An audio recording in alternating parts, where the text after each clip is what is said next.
ငလေးတွေအကြောင်းရေးဆက်သူဒေါက်တာဖေဇော်ဦးငလေးတွေရဲ့ကဘာမှာ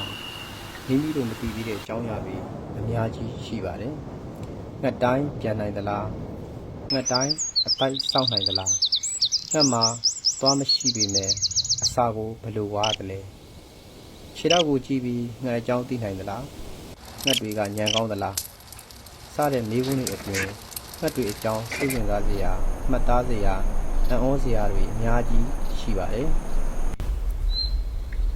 ငှက်တွေမှာအခြားတိရစ္ဆာန်တွေနဲ့မတူတဲ့ထူးခြားချက်တွေရှိပါတယ်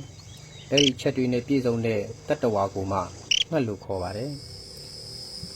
ငှက်ကိုငှက်ဖြစ်စေတဲ့အချက်တွေကအမွှေးတောင်ရှိခြင်းဒူးနီးတတ္တဝါဖြစ်ခြင်းငှက်ဆိုတာငှက်တွေရဲ့ထူးခြားချက်ကတိရစ္ဆာန်တွေနဲ့မတူတဲ့ငှက်တွေရဲ့အဓိကအမွှေးတောင်ရှိခြင်းပါပဲ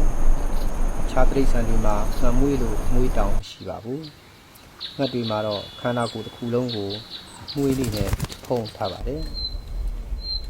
သွေးနည်းတတ္တဝါဆိုတာခန္ဓာကိုယ်ပူချိန်ကိုပုံမှန်ထိန်းထားနိုင်တဲ့တတ္တဝါမျိုးဖြစ်ပါတယ်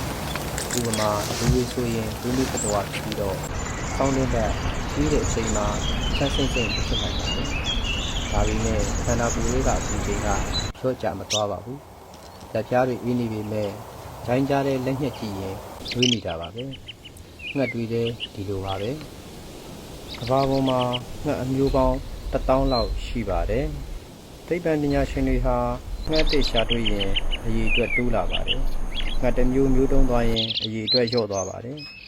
ကိန်းဂဏန်းတွေပြောင်းလဲနေပါတယ်ငှက်တွေကအရွယ်စားလိုက်